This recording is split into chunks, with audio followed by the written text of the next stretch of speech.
இன்னைக்கு நம்ம dummy election and public opinion வந்திருக்க தொகுதியை பார்த்தோம் அப்படின்னா பேராவூரணி தொகுதி. இந்த தொகுதி வந்து தஞ்சாவூர் டிஸ்ட்ரிக்ட்ல இருக்கிற one of the assembly constituency.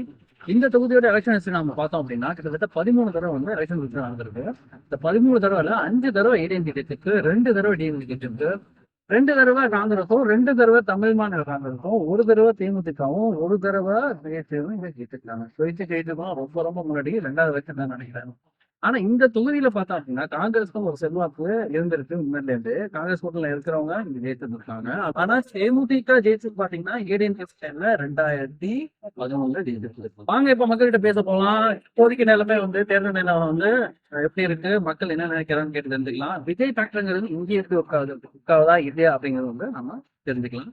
விஜய்க்கு வந்து ஒரு வீட்லயும் ஒரு ஓட்டு இருக்குங்கன்னா அதையும் நம்ம தெரிஞ்சுக்கலாம். இப்ப 2026 எலெக்ஷன்ல அவங்க 2 பேரும் யாருக்கு ஆதரவு தெரிவிக்க போறீங்கன்னு சொல்லுவோம். நம்ம எப்பவுமே வந்து டிஎம்கே தான். டிவிகே இதே கேட்டாலும் இதேதான். ஆமா, டிவிகே. அவங்களோட மாற்றம் வேணும், ஒரு மாற்றம் வேணும் எங்களுக்கு எல்லாத்துக்கும்.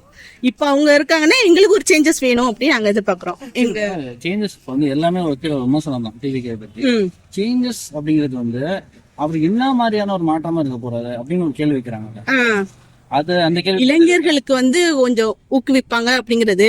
அப்புறம் பெண்கள் பொறுத்த வரைக்கும் பாதுகாப்பு வேணும் அப்படின்னு அவங்க வந்து ரொம்ப இது பண்றாங்க. அதனால பாதுகாப்புக்காக இது பண்றாங்க. பெண்கள் பாதுகாப்பு இல்லை அவங்க அப்படி கிடையாது. அவங்க இப்ப ஸ்ட்ராங்கா வேணும் அப்படிங்கிறதுக்காக ஒரு மாற்றம் வேணும் அப்படின்னு அதுக்காக நாங்க டிவிக்கு ஒரு மாற்றம் வேணும், சேஞ்சஸ் வேணும். தமிழ்நாட்டை பொறுத்த வரைக்கும் இளைய தளபதி வந்து இன்னும் கொஞ்சம் நல்லா இருக்கும்.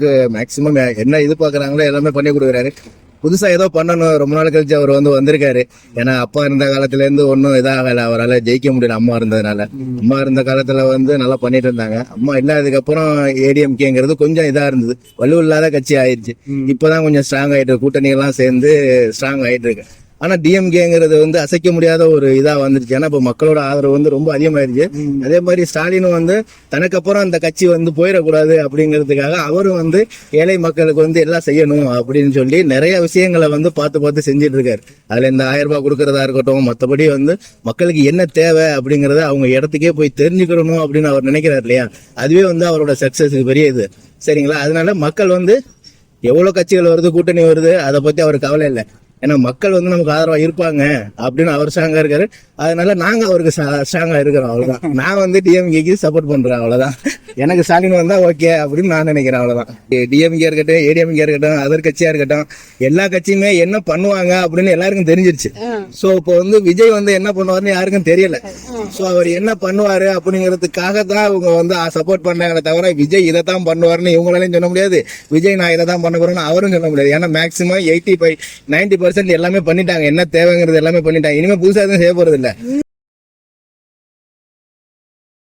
நிச்சயமா திமுக தான். எதனாலும் சொல்ல முடியுமா? ஆட்சி நல்லா இருக்கு, மக்களுடைய எதிர்பார்ப்புகளை அவங்க சரி பண்றாங்க. அதான் காரணம். அதான் காரணம் நினைக்கிறேன்.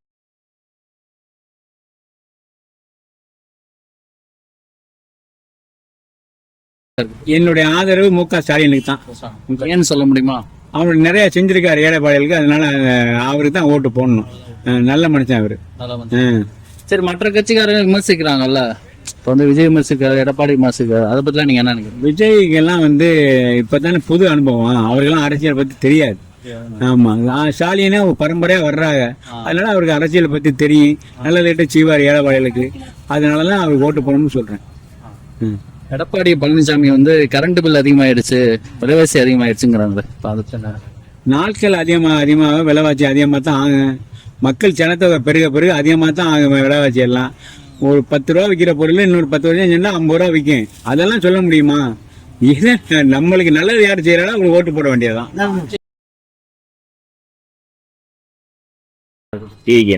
ஏன்னு சொல்ல முடியுமா? நிறைய இது இருக்குண்ணா. நம்ம பேராவூரணி டிஸ்ட்ரிக்ட்லயே நிறைய இடத்துல ரோடுகள் எதுவும் இல்லை. ஆட்சி மாற்றம் நம்ம ஏரியாவுக்கு வரணும். முதல்ல ஆட்சி மாற்றம் வந்தாதான் ஏதாச்சும் ஒன்று. பசங்க நிறைய இளைஞர்கள் வந்து சும்மா ஆளாலுமே தேங்காய் உரிக்கிறது அந்த மாதிரி வேலையை தான் பார்க்குறாங்க. அவங்கவுங்க படிச்சதெல்லாம் டிகிரிலாம் முடிச்சிருக்காங்க. ஆனால் அவங்க பார்க்குற வேலை பார்த்தீங்கன்னா கடையில் மளிகை கடையில் அங்கங்கே தான் நிற்கிறாங்க. அவங்களுக்கு தனியாக வேலை வாய்ப்பு நிறையா உற்பத்தி பண்ணி ஒரு கம்பெனி, ஒரு சிப்கார்டோ, பேராவூரணி தொகுதியில் வந்தால் நல்லா இருக்கும். இப்போ வந்து விஜய் சொல்லியிருக்காருல, வீட்டுக்கு ஒரு விஜய் இருக்காங்க அப்படின்னு சொல்லிட்டு ஸோ உங்க வீட்டுல விஜய் மட்டும் இருக்காங்களா இல்ல வந்து மத்த கட்சிகள் சேர்ந்து இருக்காங்களா இல்ல எப்படி? இப்போ எங்க தொகுதி வந்து கிளம்பக்கூட கிராமம் நாங்க. எங்க பசங்க மட்டும் வீட்டுல போய் எல்லாருமே விஜய் வந்ததுக்கு அப்புறம் விஜய்க்கு தானே எல்லாருமே வாக்களிக்கிறாங்க. போன முறை நீங்க யாருக்கு ஐ மீன் லைக் போன விட நாம் தமிழர் சீமானுக்கு ஓட்டணும். இப்போ வந்து கட்சியில இருக்கிறதால இப்ப மாறிட்டீங்க போடுறீங்களா? இல்ல அவரோட கொள்கை வந்து இப்போ வந்து வேற மாதிரி ஆயிடுச்சுண்ணா. கொள்கையெல்லாம் அவர் வந்து முன்னாடி ஆரம்பத்துல அவரோட கொள்கையை கேட்கும் போது நம்மளுக்கு உணர்ச்சியா இருந்துச்சு. இப்போ வந்து ரொம்ப டவுன் ஆயிடுச்சுண்ணா அவரோட கொள்கையெல்லாம். அதனால விஜய் வந்துட்டதாலயா அப்படி? ஆமா, விஜய் வந்ததுக்கு அப்புறம் தானே. இப்ப விஜய் வரலன்னா இன்னும் சீமான் கிட்ட சீமான் தானே. சீமான் எப்போது ஆதரவுங்கிறது இல்ல. கலைஞர் வந்தாரு, மகளிருக்கு நல்லா இது பண்ணாரு, தமிழக நல்லா இது பண்ணிக்கிட்டாரு. அது மாதிரி ஏழாவாளைகளுக்கெல்லாம் உதவி செஞ்சாங்க கலைஞர் பீரியட்ல. அதுக்கப்புறம் ஒரு பையன் வந்து அப்படி இப்படின்னாலும் இப்ப இன்னைக்கு கண்டிஷனுக்கு நல்லா பண்றாரு. மாதம் ஒரு 100 ரூபா வேலைகளுக்கு இது மாதம் பெண்களுக்கு கொடுக்குறாங்க, 10 பேர் கொடுக்குறாங்க. அந்த வீட்டுக்காரன் விட்டுட்டு பசி காசு கொடுக்க முடியாதுன்னு இருக்கிற கண்டிஷன்லையும் வீட்டுக்காருக்கு 10 பேர் கொடுத்து ஒரு வேலையிடக்கு ஓடுற கண்டிஷன்ல நான் நிறைய பேர் கேள்விப்பட்டிருக்கேன் நம்ம வீட்டில். ஆனால் அவர் தான் மீண்டு வரணும், வந்தால் தான் நல்லா இருக்கும், சிறப்பாக இருக்கும் அப்படின்னு நம்மளுடைய கணக்கு. மற்றபடி கணக்கெல்லாம் நம்ம சொல்ல முடியாது. நான் சொல்லப்படுத்தி இல்லையா? ஆமா. இப்ப விஜய் என்ன சொல்றாருன்னா வீட்டுக்கு ஒரு விஜய் இருக்காங்கிறாங்க. உங்க வீட்டுல ஒரு விஜய் இருக்காங்களா? அந்த எங்க வீட்டுல இருந்து ஒரு உழைப்பாளியை தான் இருக்காங்க, வந்து விஜய் எல்லாம் இல்ல. எதனாலும் சொல்ல முடியுமா? 7.5% இடஒதுக்கீடு மருத்துவர். விஜய் பத்தி என்ன நினைக்கிறீங்க? விஜய் இன்னும் கொஞ்சம் அரசியல்ல கொஞ்சம் அனுபவத்தோட வரலாம். களத்துக்கே வரமாட்டேங்கிறாருல தளபதி விஜய்க்கு. ஏன்னு சொல்ல முடியுமா? அவர் சின்ன வயசுல இருந்தே நமக்கு அவரை ரொம்ப பிடிக்கும். இப்போ இருக்கிற ஆளுங்கட்சி ஒன்றும் சரியில்லை, அதனால அவருக்கு தான் நம்ம வரும். சரி, இப்ப வந்து விஜய் வந்து வெளியில வர மாட்டேங்கிறான்னு ஒரு விமர்சனம் இருக்குல்ல, எல்லா கட்சிகளும் வைக்கிறாங்க. இப்ப நீங்க அதை பத்தி நீங்க பர்சனலா நீங்க என்ன நினைக்கிறீங்க? அவர் வரணும்னு தான் நானும் நினைக்கிறேன். ஆனால் அவர் வந்தால் கூட்டம் க்ரௌடு அதிகமாக இருக்குது, அதனால மக்களுக்கு எதுவும் அசம்பாவிதம் நடந்துருமோ அப்படின்றதுக்காகவே அதை தவிர்க்கிறாருன்னு என்னோட கருத்து. நீங்க வந்தா நல்லா இருக்கும்னு நினைக்கிறீங்க? நல்லா இருக்கும் கண்டிப்பாக. ஸோ அப்போ வந்து ரசிகர்கள் வந்து அதுக்கு பழக்கப்படுத்திக்கணும்னு நினைக்கிறீங்களா? அவர் வந்தா அசம்பாவிதம் நடக்காத மாதிரி. இப்போ இருக்கிற ஜென்ரேஷன் எல்லாம் சோசியல் மீடியா யூஸ் பண்றாங்க. இந்த மாதிரி வீடியோ மூலமாவே அவரோட கருத்தை தெரிவிக்கலாம். அதுல எல்லாம் எல்லார் கையிலயும் இப்போ போன் இருக்கு. அப்ப அது கூட பண்ண மாட்டேங்கிறாருன்னு ஒரு விமர்சனம் இருக்கு. ஒரு விஷயம் இருக்குன்னா ஒரு வீடியோ மூலமா சொல்ல மாட்டேங்கிறாரு அது கூட அப்படின்னு ஒரு விமர்சனம் இருக்குல்ல. பண்ணா நல்லா இருக்கும் கண்டிப்பா. பண்ணணும்னு எதிர்பார்க்கறீங்களா? கண்டிப்பா அவரு நேர்ல வந்து பேசணும் அப்படின்றது, ஒரு வீடியோ மூலியமாவது அப்பப்போ மக்கள்கிட்ட பேசணும் அப்படின்றது தான் எதிர்பார்க்கு. வீட்டுக்கு ஒரு விஜய் அப்படின்னு சொல்லியிருக்காரு விஜய். ஆக்சுவலா வீட்டுக்கு ஒரு ஓட்டு எனக்கு இருக்கு அப்படின்ட்டு, நீங்க அதை பத்தி என்ன நினைக்கிறீங்க? ஓட்டு வீட்டுல எத்தனை இருக்கு? எங்க வீட்டுல 4 ஓட்டு இருக்குங்க. 4 ஓட்டு இருக்கு. நீங்க இதுக்கு முன்னாடி யாரு ஓட்டு போட்டுட்டு? நான் சீமானுக்கு தான் போட்டுக்கிருந்தேன் இதுக்கு முன்னாடி. என்னோட கண்டிப்பான ஓட்டு வந்து டிவிகேக்கு தான் கண்டிப்பா. ஏன்னு சொல்ல முடியுமா? இல்ல, ஒரு புது அரசியல் மாற்றம் வேணும் அப்படிங்கிற மாதிரி எதிர்பார்க்கிறேன். இது இந்த கட்சி ரெண்டுமே பிடிக்கல எனக்கு. சரி, இப்ப விஜய் வந்தாருன்னா எந்த மாதிரியான மாற்றம்? இப்ப 2 கட்சி இல்ல, இப்ப நீங்க ஒரு மாற்றம் வரணுங்களா, என்ன மாதிரியான மாற்றம் வரணும் அப்படின்னு எப்படி சொல்றதுன்னா, இலவசமே வேண்டாங்கிற மாதிரி சொல்றோம். எங்களை வந்து வாழ விடுற மாதிரி கேட்கிறேன் நான். எங்களுக்குன்னு ஒரு செல்ஃப் ரெஸ்பெக்ட் இருக்கும், அது அதன்படி விடுற மாதிரி. இலவசம் வேண்டாம ஒரு நீட்டான அரசியல் வேணும் அப்படிங்கிற மாதிரி எதிர்பார்க்குறோம்.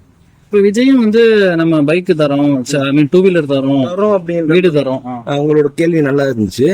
அவங்க வந்து எப்படி சொல்றாங்க அப்படின்னு நான் மீன் பண்றது எப்படின்னா, வாழ்வாதாரத்தை உயர்த்துறோம், நீங்க வாங்கிக்கோங்க, இலவசமா தரல, உங்களோட எக்கானமிக் பவர் ஏத்துறேன், இப்போ 1 லட்ச ரூபா சம்பளம் வாங்குற இடத்துல 2 லட்ச ரூபா வாங்கிக்கிறேன் அப்படிங்கிற மாதிரி சொல்றாங்க. அதாவது வாழ்வாதாரத்தை உயர்த்தி அதுக்கான வழிவகைகள் செய்யக்கூடாது அப்படிங்கிற மாதிரி சொல்றாங்க. சரி, இன்கேஸ் விஜயும் இலவசம் அறிவிச்சார் அப்படின்னு என்ன பண்ணுவீங்க? அடுத்த கட்சிக்கு மாற வேண்டியதான். ஏன்னா இந்த 2 கட்சியே தான் இவ்வளவு நாள் ஆண்டுகிட்டு இருக்கு. இப்போ இந்த பிடிக்கல, இந்த 5 வருஷம் பிடிக்கல அப்படின்னா அடுத்த 5 வருஷம் வேற ஆள் தான் வர்றாங்க. இந்த 2 பேருக்குள்ளேயே சர்க்கிளா ஓடிக்கிட்டு இருக்கு. அதனால புதுசா மாற்றம் எதிர்பார்க்கிறோம். அதாவது விஜய் இலவசம் அறிவிச்சாருன்னா நீங்க வேற கட்சி மாறிடுவீங்க? வேற கட்சி இல்லை, நல்ல ஆட்சியா இருந்துச்சுன்னா மாற மாட்டோம். நல்ல ஆட்சி இல்ல, எனக்கு பிடிக்கல அப்படின்னா நான் மாற போறேன். இல்ல, இப்ப தேர்தல் அறிக்கை விடுவாங்கல்ல, ஆமா ஆமா, அது இலவசம் சொல்லிட்டாருன்னா இல்ல கொடுத்து பாப்போம். எனக்கு ஒரு 5 வருஷம் டைம் கேட்கிறேன் நான். அப்ப விஜய் இலவசம் கொடுத்தாலும் விஜய்க்கு ஒரு வாய்ப்பு வாய்ப்பு கொடுக்குறேன். அதை தக்க வச்சுக்கிட்டாங்கன்னா அடுத்த பீரியடும் அவங்க இருப்பாங்க அப்படிங்கிற மாதிரி என்னோட ஒரு தாட்டு. 2026 சட்டமன்ற தேர்தலில் வந்து திமுகவுக்கு தான். ஏன்னு கேட்டீங்கன்னா மாதம் மகளிருக்கு 1000 ரூபாய் பணம் கொடுக்குறாங்க. இலவச பஸ் போய்கிட்டு இருக்கோம். எங்க பஞ்சாயத்தை பொறுத்த வரைக்கும் பாலமே இல்லாமல் இருந்துச்சு எத்தனையோ ஆண்டுகளா. இப்போ பாலம் கட்டி விட்டாங்க. அதே எங்களுக்கு பெருசாக தெரியுது. எங்கள் ஊருக்கு பஸ் 3 ட்ரிப் போயிட்டு இருக்கு. பஸ் வசதி இருக்கு எங்களுக்கு. விவசாயம் தென்னை சார்ந்த விவசாயம் தான் எங்களுக்கு. எந்த பிரச்சனையும் கிடையாது. கடன் வசதி சொசைட்டியில் கடன் கொடுக்குறாங்க, லோன் கொடுக்குறாங்க, வட்டியில் கடன் கொடுக்குறாங்க, வாங்கிக்கிறோம்.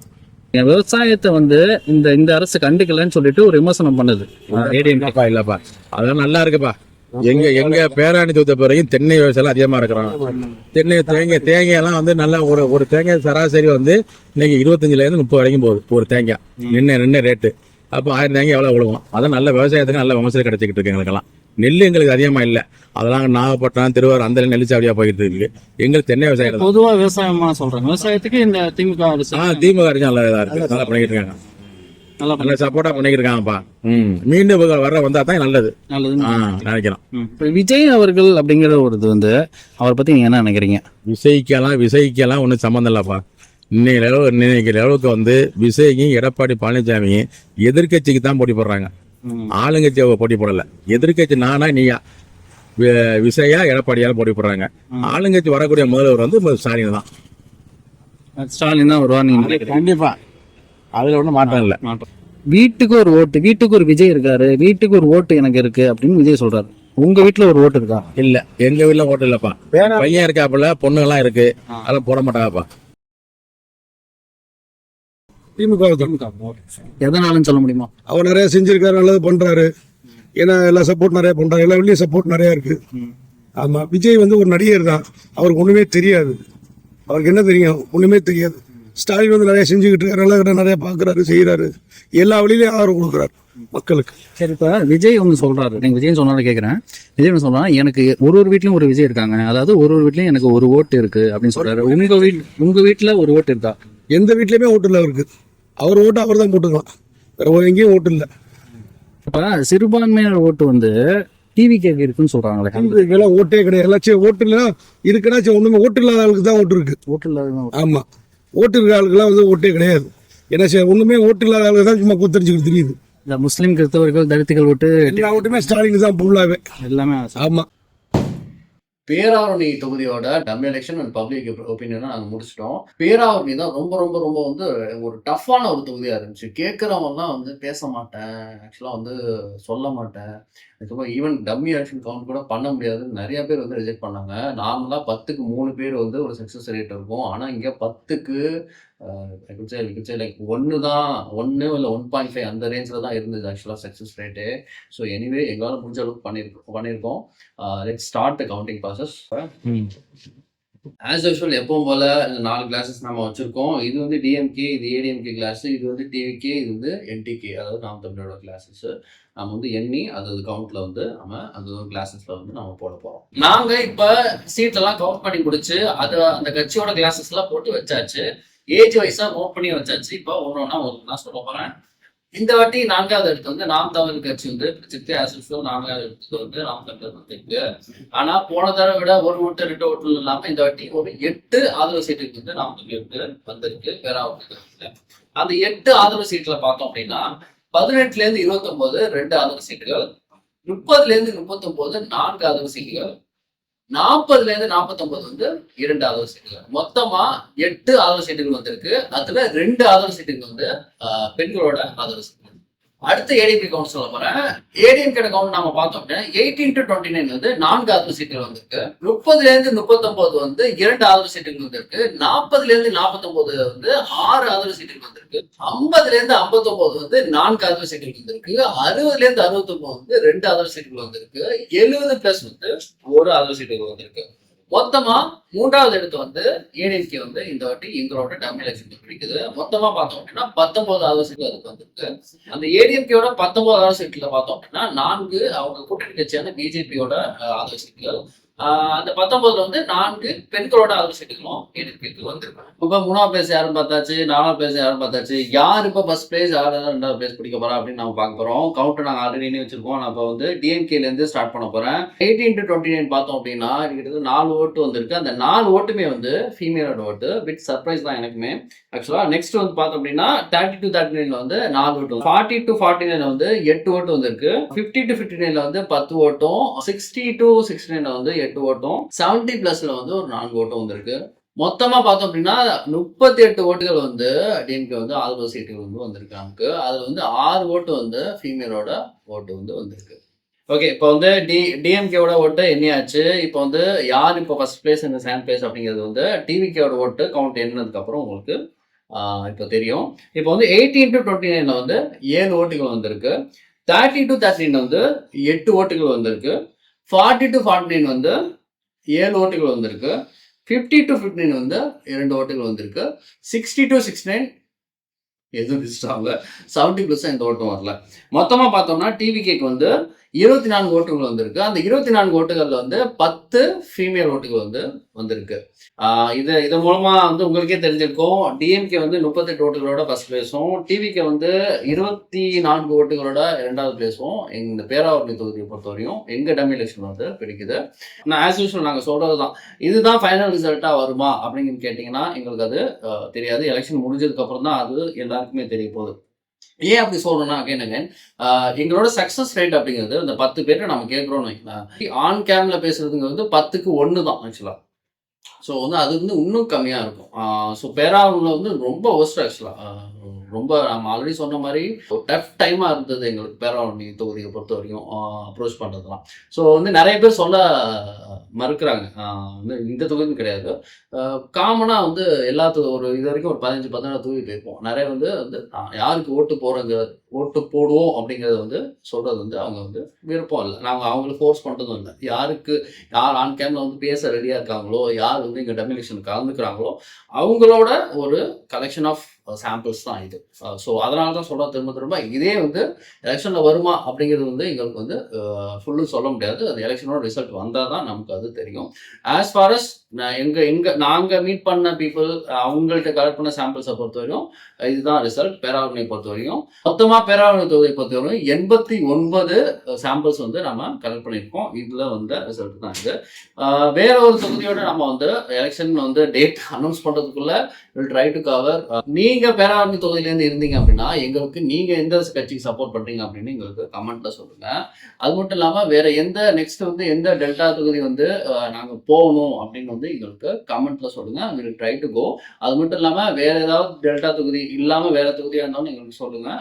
Will try and cover as much as possible before the election date announcement. இது மாதிரி நிறைய பொலிட்டிக்கல் கண்டென்ட்லாம் நிறைய வந்து நாங்கள் வந்து இனிமேல் போடுறதுக்காக பிளான் பண்ணிட்டு இருக்கோம். ஆக்சுவலாக நாங்கள் ஆல்ரெடி சொன்ன மாதிரி எந்த கட்சிகள் சார்ந்தகள் இல்லாமல் இது வந்து ஒரு நியூட்ரலான ஒரு பொலிட்டிக்கல் சேனலாக இருக்க போகுது. நியூட்ரல்னா எது சரியோ அந்த சைடு நிற்கிறது தான் நியூட்ரல் நாங்கள் நம்புகிறோம். அதனால வந்து எது சரியோ அந்த சைடு தான் நாங்கள் கண்டிப்பாக நிற்போம். அது சார்ந்து தான் இந்த வீடியோக்கும் பொலிட்டிக்கல் கண்டென்ட்டாக இருக்க போகுது. தேங்க்ஸ் ஃபார் வாட்சிங், கீப் சப்போர்ட்டிங் அஸ். நெக்ஸ்ட் ஒரு வீடியோவில் நம்ம சந்திக்கலாம்.